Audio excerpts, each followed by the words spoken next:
Yo vivo cerca, unos 25 kilómetros de Bruselas, podría decirle ciudad, pero en verdad es una pequeñita ciudad llamada Otigny. 26 años hemos vivido en Ecuador, mi esposa es belga, mis hijas están estudiando en Francia. Mi intención es volver, mi intención era quedarme viviendo acá un buen tiempo. Y desde que este señor nos traicionó, anunció en octubre que quería ver a un expresidente preso, lo dijo en Perú. Entonces, ¿qué yo tengo que hacer? Interrumpir mi vida aquí, dejar a mi familia y regresar para que me metan preso y demostrar que soy inocente. Te dicen, usted no está dando la cara. Sí, le estamos dando la cara. Y le estamos ganando todo, pero a nivel internacional, pues, porque en Ecuador no hay justicia.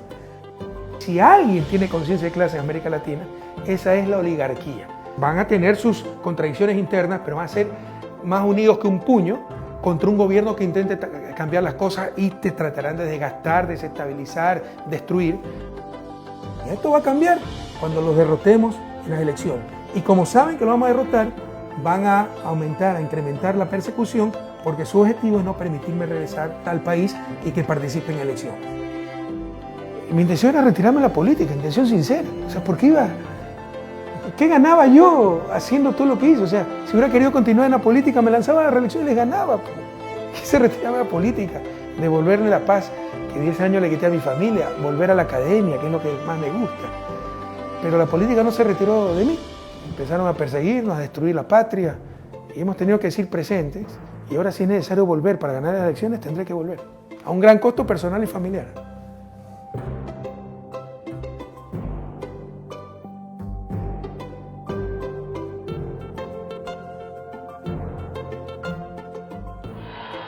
El pasado lo hemos construido bajo el liderazgo firme, inteligente, democrático y de profundo amor a la patria y de trabajo del economista Rafael Correa Delgado. Gracias por ello. Gracias, Rafael, a la distancia. Gracias. Este pueblo te está muy agradecido y te va a extrañar con el alma. A ver, el lawfare es el término moderno de una lamentable tradición latinoamericana, que tiene sus orígenes incluso en la colonia, que es la judicialización de la política. En mi gobierno hemos presentado más de 500 denuncias de corrupción del régimen anterior. Como resultado, la Contraloría indica que existen 317 exfuncionarios con indicios de responsabilidad penal. Todos esos casos ya reposan en manos de la Fiscalía General del Estado. Entonces, cuando usted traslada el enfrentamiento político al plano judicial, lo que busca es destrozar a su adversario, pero no en una lid electoral, sino a través de la anulación del adversario mediante su condena en un sistema judicial sin que necesariamente eso implique prueba. ¿Para qué? Para inhabilitarlo para futuras elecciones. Eso es, al final del día, el lawfare. No hay tal mesa servida. Esa es la pura y neta verdad. No hay tal mesa servida. Podríamos decir nosotros que es la intervención de la justicia o buscar que a través de mecanismos de la justicia se modifique el panorama político. Estoy decidido, claro que estoy decidido a cambiar el país. Decidido a que se sancionen a los correístas que sacaron los dineros del pueblo. Estoy decidido a que se sancione a los que se robaron el dinero en obras que no sirven para nada. En lo de fondo que quieren posicionar es que los gobiernos de izquierda en América Latina son corruptos. Ese es el posicionamiento clave. Que el socialismo del siglo XXI, o los gobiernos progresistas, o como se les quiera llamar, hay una corrupción muy grande que por lo tanto deben ser descartados. Corrupción más ineficiencia. Bueno, obviamente lo que busca es eliminar al oponente político. Lo que no logran en las urnas quiere lograrlo a través de esta judicialización de la política y actúa a través de dos ejes, el eje mediático y el eje judicial propiamente. En el eje mediático se toma un caso de corrupción real o inventado, se lo generaliza, se lo exagera para que la gente crea que todo ha sido corrupción y uno está condenado en los titulares. Y con el poder mediático más el poder político, en el caso ecuatoriano, donde nos traicionaron, son las dos patas del lawfare. La pata mediática, que logra un consenso, manipula la información y hace aplaudir las cosas más canallescas hasta la gente más noble, y la parte judicial, donde jueces atemorizados, bajo presión política, presión mediática, que solo copian los titulares de la prensa. me han retirado todos los encargos del presidente de la República, por opinar, por criticar, por denunciar, por decir la verdad, por pedidos de Abdalá Bucaram, por pedido de Guillermo Lasso, por pedido de los grandes empresarios, por pedido de los opositores, traicionando de esta manera la voluntad popular que dio el triunfo a un binomio, al binomio Lenín Moreno-Jorge Glass. Era una especie de trofeo que ese hambre atrasada que tenían las élites desplazadas del poder querían cobrarse lo antes posible. Le pregunto al pueblo ecuatoriano, ¿es adecentar la política entregar la Corporación Nacional de Electricidad a la familia Bucaram? ¿Es que acaso Abdalá Bucaram estuvo en la papeleta de Alianza País? Y ahí vimos cómo ese proceso tan acelerado para acabar con Jorge Glass tenía claramente una veta política. Sin duda, Jorge Glass era un trofeo que quisieron cobrar lo antes posible porque el haber estado desplazados del poder les dolía mucho. Yo no sé si sea culpable o no. Yo no lo tengo que determinar yo. Lo tienen que determinar ahora sí, de forma independiente, no como estaba ocurriendo antes. De forma independiente, las funciones que corresponden. Y lastimosamente, ingeniero Jorge Glass, lastimosamente el dedo apunta cada vez más hacia usted. Su persecución, más allá de cualquier otra cosa, cumplió un carácter simbólico. Era un desprendimiento simbólico de la matriz correísta del nuevo proceso, por así decirlo. El hombre fuerte del correísmo en el gobierno de Moreno era conducido a prisión. Eso es un mensaje sumamente poderoso de cuál es el nuevo rumbo. ¿Cómo se llama el caso de corrupción por el cual está condenado Jorge Glass? ¿Cómo se llama? Odebrecht, ¿verdad? ¿Por qué? Porque Odebrecht es la principal corrupta y corruptora. Odebrecht ni siquiera fue acusada. ¿Entienden lo que ha pasado? El gobierno pactó con Odebrecht para que sus funcionarios sin pruebas involucren a Jorge Glass, meterlo preso y robarle la vicepresidencia. No seamos ingenuos, ¿no? Ah, pero hubo un testimonio de un corrupto al cual le ofrece reducción de pena si involucra al otro. Eso no tiene ninguna validez. Así sea un testigo con credibilidad, el testimonio debe estar comprobado. Si no, cualquier falso testimonio te mete preso. Nada de eso hay en el caso de Jorge Glass. Él pide que le levanten su inmunidad como vicepresidente por el artículo 370, que era en lo que le quería vincular el fiscal, del Código Orgánico Integral Penal. Es asociación ilícita, pena máxima 5 años. Podía pedir libertad condicional y regresar a la vicepresidencia. Lo condenan con el código anterior y le ponen una pena de 6 años. Eso no existe en un Estado de Derecho. Todo es irregular. Por favor, por eso te digo, para que funcione la democracia, un Estado de Derecho, necesitamos formación e información.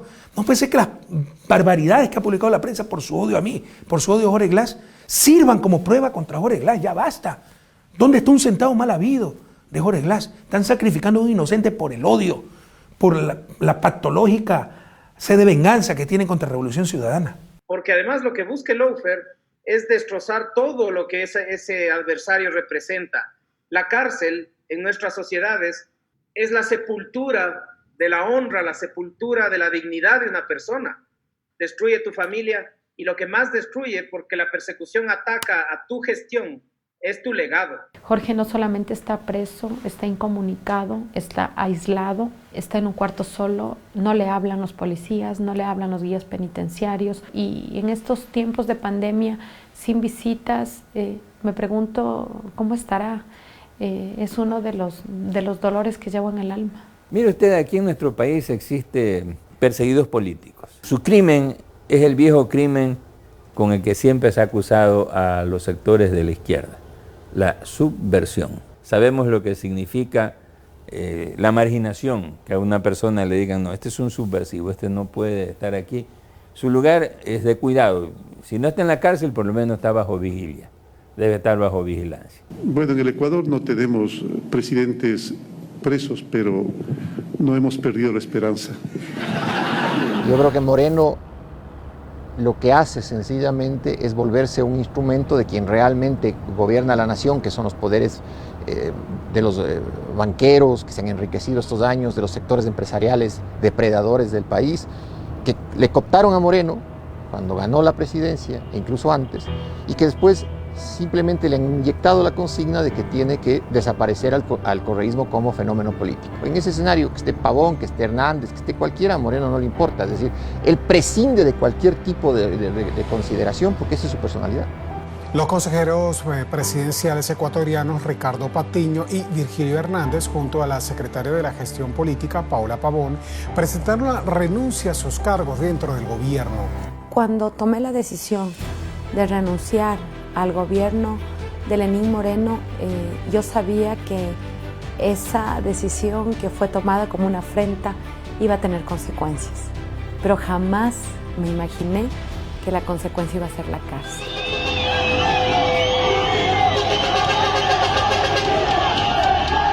El 1 de octubre del año pasado, el presidente Lenín Moreno lanza un decreto en aras de complacer los requerimientos del Fondo Monetario Internacional, subiendo un 120% los precios de los combustibles. Esa es la verdadera razón por la cual se detona en el Ecuador un estallido social. Definitivamente los correístas están detrás de los desmanes. La semana pasada, si mal no recuerdo, estuvieron Correa, Pavón, Patiño y Hernández estuvieron en Venezuela recibiendo órdenes. ¿Por qué creen que asaltan la Contraloría? Pues, ¿por qué creen que cercan a la Fiscalía? Porque allí están las pruebas, pues. Porque allí están las pruebas de las trafacías. Y el momento en que la justicia les ponga la mano encima, sí, verdaderamente van a tener la sanción que merecen. Y se nos acusaba ¿de qué? De rebelión armada, de que habíamos apoyado, organizado, financiado una rebelión armada. A mí me amenazó la ministra del Interior por mi cuenta Twitter. A mí me dijo, espere, señora prefecta, se acabarán las manifestaciones e iremos por usted. ¡Está con la prefecta de Pichincha, electa por votación popular! ¡Esta es la represión del gobierno de Moreno! ¡Aquí estoy! ¡Esta es la forma! ¡Me han encontrado en mi cama, durmiendo! ¡Esta es la famosa conspiración! Y el 14 de octubre a las 5:15 de la madrugada botaron las puertas de mi casa, literalmente las echaron abajo. Entraron, rompieron la puerta, patearon. Un militar entró a mi cuarto mientras estaba desnuda. Yo tengo derechos como cualquier ecuatoriana. Estuve desde las 7 de la mañana que llegué a flagrancia hasta las 7 de la noche detenida sin saber por qué estaba detenida, porque además nunca me dijeron por qué delito me estaban procesando. Le pido al país, le pido a Pichincha y le pido al mundo entero que acompañe este caso. Esta es la persecución política. Y después no pudieron sustentar esto. Y por lo tanto, el 24 de diciembre tuvieron que decir que no es cierto, que no tienen indicios para sostener rebelión armada y que por lo tanto reformulaban cargos. Y aún así, la Fiscalía protestó por esa decisión de la jueza, y amenazó a la jueza con enjuiciarle por prevaricato. Amenazó a la jueza con enjuiciarle. Pero nadie se preguntó si la Fiscalía no tenía indicios para haberles acusado de rebelión armada. ¿Por qué estuvieron presos? ¿Por qué estuvieron presos? ¿Por qué Paola Pavón y Cristian tuvieron 72 días y en mi caso 52? ¿Por qué estuvimos presos? Hay límites muy claros que no se pueden pasar si es que tu actitud es sincera de servicio a los demás. Por ejemplo, utilizar el odio como instrumento político es gravísimo. En el país se ha inoculado mucho odio, en base del cuento además. El Servicio de Protección Presidencial detectó una cámara oculta en el despacho del presidente de la República. Se me informa que esta cámara fue instalada por el presidente Correa y que él le monitoreaba desde su teléfono celular. Te obnubila, pierdes tu capacidad de razonar y ya crees cualquier cosa y crees que darle un tiro al otro es hacer patria. Hace 3 años encontramos un país, un Ecuador quebrado, por 10 años de despilfarro y corrupción y con deudas que sumaban más de 60.000 millones de dólares. Han pasado límites que jamás debieron traspasarse. Y obviamente el lawfare, jugar ya con la reputación de la gente, con el honor, con su libertad. Pero incluso los que no están presos, ¿saben lo que es que te pongan un juicio y tienes que gastar $20.000 en un abogado? Y a la vez te prohíben enajenar tus bienes, no puedes vender tu carro, y a la vez no te permiten encontrar un trabajo. Pero nunca subestimen las pasiones humanas. También es mucho odio acumulado, y no porque les haya ido mal con nosotros. Por ejemplo, las utilidades empresariales se triplicaron con nosotros. sino sencillamente porque no nos pudieron someter y porque tuvieron que cumplir con sus deberes, como el pagar impuestos.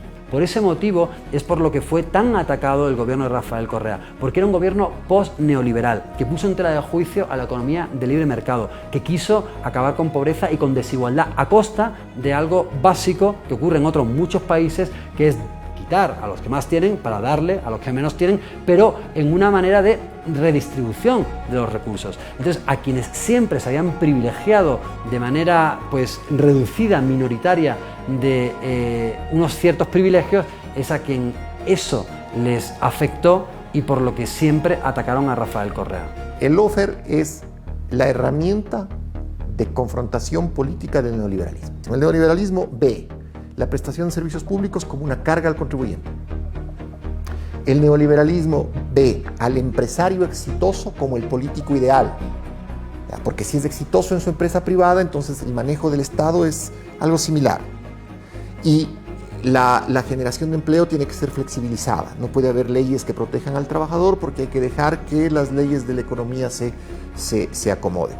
El progresismo funciona como un elemento absolutamente negativo. ¿Por qué? Porque el progresismo al final del día busca mejorar la prestación de servicios para romper las brechas, para que la brecha esa de pobreza se reduzca. Pero para eso necesita prestar servicios públicos de salud, de educación, de seguridad. Y eso cuesta. ¿A dónde le cargan el presupuesto? Le carga al gasto corriente.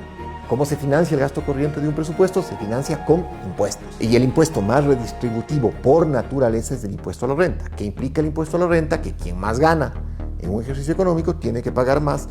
Entonces es correcto afirmar que el neoliberalismo lo que busca es usar el lawfare no para ganar una elección, sino para sacarle de la elección a aquellos que no les va a poder ganar democráticamente. O sea, ya cuando dice Jorge Glass ha sido corrupto, mételo preso. Correa ha sido corrupto, mételo en juicio. Pero ya Ricardo Patiño, Gabriela Rivadeneira, Virgilio Hernández, Cristian González, y me cansaría de nombrar, y a la gente pues deja de creer. Cuando ya un juicio, bueno, entonces sí, Correa hizo esto mal. 2 juicios, 3 juicios, sí. 30 juicios ya, ni Al Capone, más Pinochet, más el Chapo Guzmán juntos. Fernando Valda oficializó la denuncia en la Fiscalía General del Estado por el presunto delito de peculado que habría cometido el expresidente Correa, entre otras personas. Lo acusa de haber utilizado recursos económicos públicos para secuestrarlo en Colombia. Acuérdate el secuestro de un pseudo opositor político que nadie conocía, que en verdad era un delincuente prófugo, ¿no? Y me involucra un policía al cual no conozco, que dice que lo llamé a ordenar un secuestro. Y cuando se le pide prueba, dice que botó el teléfono, ¿no? Que no tiene ninguna prueba. Pero en todo caso, la cooperación eficaz, para que sea eficaz, debe poder ser probada, sin pruebas, solo con el testimonio de un tipo que no conozco. A un expresidente de la República lo vinculan, le inician un juicio por secuestro y con prisión preventiva. ¿Te imaginas el horror que significa eso? Para que no pueda defenderme, para que no pueda regresar al país a defender. Avanza la investigación sobre supuestos aportes irregulares a las campañas electorales del correísmo en el caso denominado Arroz Verde. La contundencia de los documentos revelados por el portal Mil Hojas motivó de inmediato la acción fiscal en los primeros días de mayo y el caso Arroz Verde acorraló a Laura Terán y Pamela Martínez, ex asesoras de Rafael Correa. Entonces, en este tema es un tema de financiación irregular de campañas. Se acusa al presidente Correa de haber liderado una organización, una estructura, para obtener dineros ilegalmente de campañas electorales. Pero no está probado que él haya liderado, no está probado que le haya pedido un centavo, no hay una reunión en que ella haya estado, ni yo tampoco. Pero arman un andamiaje, ¿no? Descubren por ahí unos pagos irregulares de facturas y ya piensan que eso es el gran robo del siglo. La noticia sale en el portal Mil Hojas el jueves en la noche, 3 o 4 horas antes, ya algunos connotados, entre comillas, periodistas aliados al gobierno empezaron a decir se viene la bomba, es decir, todos ya sabían. Ya sale la noticia y resulta que un policía que dice haber tenido por costumbre parte de su trabajo hacer monitoreo de redes sociales, oh sorpresa, descubre la noticia. Oh sorpresa, por primera y única vez en su vida decidió que esa noticia merecía un parte policial y realiza una materialización de toda la documentación de la noticia, le genera un parte a la fiscal y la fiscal inmediatamente abre una investigación previa y detienen a Pamela Martínez en el aeropuerto de Guayaquil. El caso Arroz Verde es el más claro ejemplo donde se funde lo macondiano de América Latina con lo perverso del neoliberalismo. Porque la prueba madre en ese caso es un cuaderno escrito a mano muchos años después con cifras por una delatora premiada, en donde en el cuaderno de puño y letra ella dice: le di a fulano de tal cantidad de dinero, le di a otra persona otra cantidad de dinero, y ese cuaderno fue fabricado años después de la fecha en la que ella dice haberlo escrito. El cuaderno que además contiene los datos numéricos de las cifras exactamente igual que lo que dice el reportaje de Villavicencio y Zurita. Es decir, la señora realizó el cuaderno en la cárcel copiando las cifras que ya estaban en el reportaje de Arroz Verde. Eso es lo que sucedió. Entonces, a ver, si en un juicio normal la contabilidad de un comerciante no se prueba contra terceros. O sea, yo comerciante puedo decir: Juan Pérez me debe $200 y eso no hace prueba contra Juan Pérez porque lo escribí yo. Mucho menos en un juicio por corrupción, donde la prueba contra el supuestamente corrupto termina siendo la escritura autógrafa de una delatora premiada respecto de quien sí hay pruebas de haber recibido sobornos durante el cumplimiento de sus funciones. Pero como es delatora premiada, y el delator premiado, no se olvide usted que es la pieza fundamental del lawfare, sale de escena y es premiado con la libertad y con el vaciar la investigación respecto del delator. El problema de fondo es querer que Correa esté inhabilitado permanentemente para regresar al Ecuador, porque es un delito que no prescribe. Entonces, si Correa es condenado, no regresará jamás. Eso es lo de fondo. No, lo demás son argucias legales, tecnicismos, mentiras. Yo estoy con orden de prisión por la versión de una persona que escribe un cuaderno falso y dice que me ha dado plata. Escribe un cuaderno, apunta a una computadora y da una versión. Una cosa sin verificación, con una presión de la prensa enorme para perseguir a Correa. En la versión del representante de la constructora TGC, Teodoro Calle, uno de los 26 procesados en el caso que investiga presuntas aportaciones irregulares a Alianza País, dijo que su compañía recibió presiones no solo para contribuir a la campaña. La versión de Teodoro Calle es un constructor lojano. ¿Y cuál es la gran denuncia? Que lo presionaban para que pagara, pero no una campaña, para que pagara la inauguración de las obras. Pues eso es lo más natural del mundo. Es elemental cortesía. Eso lo hacen todos los constructores en Ecuador, en Bélgica, en todos lados. Pregunta. Cuando va el ministro, el presidente, el gobernador a inaugurar la obra, es el que hizo la obra, el que organiza recepción. Pero algo sistemático jamás, y como tampoco jamás soborno. Es decir, dame esta plata y te doy este contrato. Eso no lo ha probado. La Fiscalía no lo probará nunca. Ningún empresario lo ha dicho, porque no es verdad. Todo un invento para tener de qué acusarlo. Creo que el caso Arroz Verde, ahora sobornos 2012-2016, demuestra, incluso hasta en su caracterización, primero tiene un nombre, luego tiene otro, en el tiempo. Nos interesan las elecciones, pero no la de Moreno, o sea, lo cortan aquí para que se investigue solo este periodo. Está muy dibujado, todo para perseguir a ciertas autoridades y ponerlas en la picota. Para mí no hay una prueba fehaciente que él es responsable de esto. Creo que lo máximo que le han dicho creo que es $6.000 que recibió de ese fondo de sobornos, le llaman, antes llamaban Arroz Verde, ¿no? Que le dieron $6.000. ¿No? Bueno, pues eso es absurdo, ¿no? Decir que un presidente recibió $6.000 y que por eso él tiene una responsabilidad penal. Claro, la intención de eso es decir, es que él armó todo ese aparato. ¿Pero dónde están las pruebas de que él se benefició de eso? Cohecho, el delito por el que serían llamados a juicio los procesados en el caso Sobornos podría terminar con el futuro político de los exfuncionarios y funcionarios juzgados. Además, es un delito que puede ser juzgado en ausencia e impedir el retorno de los prófugos a Ecuador por siempre. El cohecho es lo único que les quedaba a ellos, no es lo que la gente hizo, y algunos no hicieron realmente nada. Pamela, Odebrecht, quizá el señor Verduga, que reconoció haberle entregado dinero directamente a Pamela, Laura Terán, quizá un esquema de complicidad con lo que hizo Pamela Martínez, y uno que otro más de pronto, pero el resto de personas están injustamente procesadas y sentenciadas en este caso. Si había una organización criminal dedicada a los sobornos, cuya cabeza era el presidente de la República, el vicepresidente no se iba a dar cuenta. Y el vicepresidente, hasta el 2013, fue Lenín Moreno Garcés.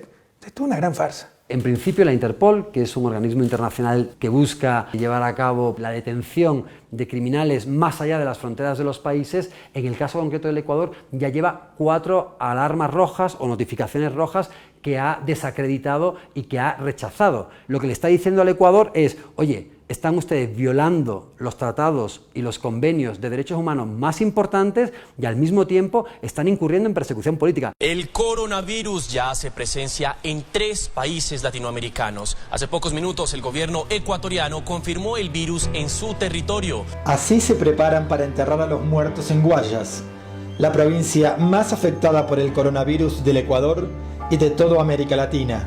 El impacto del COVID-19 en Ecuador es de tal magnitud que ni siquiera el gobierno sabe con certeza cuántos muertos deja. Y la ciudad de Guayaquil, en Ecuador, se ha convertido en el epicentro de la pandemia en América Latina.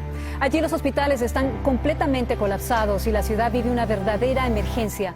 Los cuerpos sin vida yacen en las calles porque los servicios de socorro no dan abasto para llevárselos a las morgues. Qué duros momentos que vive la patria. Somos el país del mundo que peor ha manejado la pandemia. El virus no lo creó el gobierno, la catástrofe sí, y ahí ha habido negligencia criminal. Ecuador va a decrecer más de 10% este año, el doble de lo que crecimos en 1999. Y el gobierno, por el contrario, profundiza la crisis imponiéndonos las recetas del Fondo Monetario que se resumen en destruir lo público para beneficiar a lo privado. Lo han hecho con educación, con salud, con universidades, ahora también con los medios públicos para beneficiar a los medios privados. Pero también destrozaron la moral pública, con una corrupción sin precedente, hasta en los carnets de discapacitados, y destrozaron la democracia, la institucionalidad. 4º vicepresidente en 3 años de gobierno. Ahí están las consecuencias de la trampa, de jugar con lo más sagrado, los principios democráticos, la reputación de las personas, jugar con la vicepresidencia de la República. Imagínense lo diferente que sería la situación si hubiéramos tenido un vicepresidente con experiencia, liderazgo, honestidad, como Jorge Glass, que lideró también la crisis del terremoto del 2016. Entonces, este juego de la corrupción puede ser un juego perverso. Yo me arrepentiré de lo de Moreno, me arrepentiré y tengo que decirlo. Creo que ahí nosotros como proyecto político no tuvimos la posibilidad de hacer un proceso de escogitamiento, no solamente de Moreno, sino de un sinnúmero de cuadros. ¿Cómo no pudimos dimensionar que lo que estaba pasando en Brasil iba a pasar a Argentina y que de Argentina iba a pasar a Ecuador y que ahora está en Bolivia? Entonces creo que ahí nosotros pecamos de ingenuidad. Mi error sí fue, si quieres, y primera vez que lo digo en cámara, fue haberle dado también Alianza País, en nombre de la gobernabilidad. Como uno es sano, actúa de buena fe, para que tenga gobernabilidad, entonces presidente también de Alianza País. Una ingenuidad sin nombre, porque le di todo el poder para que nos haga pedazos. Que si hubiéramos mantenido Alianza País, por ejemplo, en manos de Ricardo Patiño, Gabriela Rivadeneira, otro fuera el cantar.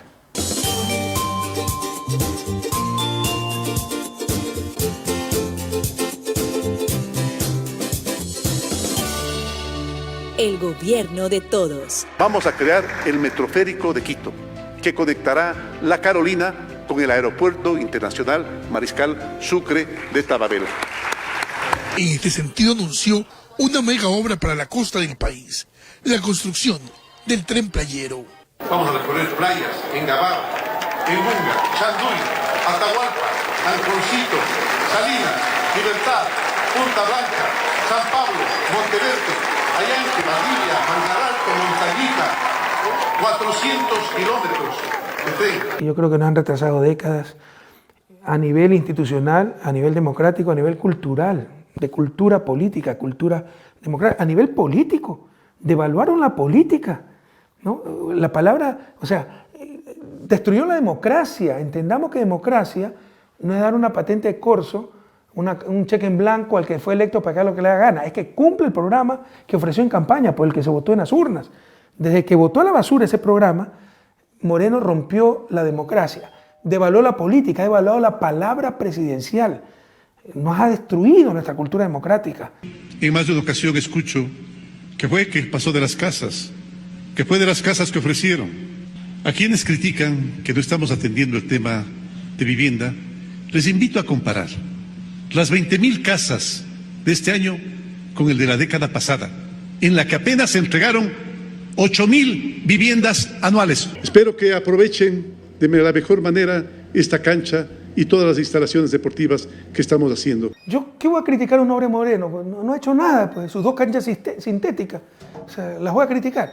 Pero cuando tiene 90.000 millones de dólares de inversión, seguramente va a tener una escuela mal construida, seguramente un presupuesto mal hecho que empezó costando 100 la hora y costó 300, seguramente un carretero que tal vez se sobredimensionó y no pasan muchos carros, pero por cada obra de esas están las hidroeléctricas, los puertos, los aeropuertos, los otros carreteros, las escuelas del milenio, las nuevas universidades, la UPC, la unidad de vigilancia comunitaria, los hospitales, los centros de salud, cosas espectaculares, el EQ 911, todo el tendido eléctrico. Entonces, por supuesto que siempre hay que pedir disculpas por lo que se ha hecho mal, ¿no? Pero es imposible que no se cometan errores. Por supuesto que soy responsable político de esas cosas, pero atento. Cuidado, nos roban la moral y le damos la razón a los que nunca la han tenido. Porque lo que esa gente busca es el error en su mediocridad, ellos que nunca han hecho nada, para tratar de legitimar un proceso que cambió la historia del país. Al final del día, Correa le está pasando lo que a Perón. Perón decía que sus enemigos iban a hacer todo para que él vuelva. Correa podría decir exactamente lo mismo. Ellos están haciendo todo. Correa puede quedarse en Bélgica con Twitter y el resto de los muchachos están haciendo todo tan mal que la gente va a creer que vuelva a Correa, porque dentro de todo lo que se está haciendo mal, lo anterior va a volver a parecer refulgente frente al escenario que se vive actualmente, que realmente es un escenario que más allá de cualquier cosa no parece que tuviera un control. Parece que cada quien apunta para lo suyo y que hay pequeños micropoderes que se reparten parcelas del Estado. Un Ecuador que yo me acuerdo mucho de los 90 en todo caso, no es nada que no haya vivido antes. Pero ya hemos encontrado otra vez el país destrozado, no tenía que suceder. Lo hicieron, la historia sabrá establecer la responsabilidad. Pero no es momento de llorar sobre la leche derramada, sino ver hacia el futuro. Ya vimos, ya alguna vez tuvimos un país destrozado después de la crisis del 99 y pudimos salir adelante todos juntos. Saldremos nuevamente adelante.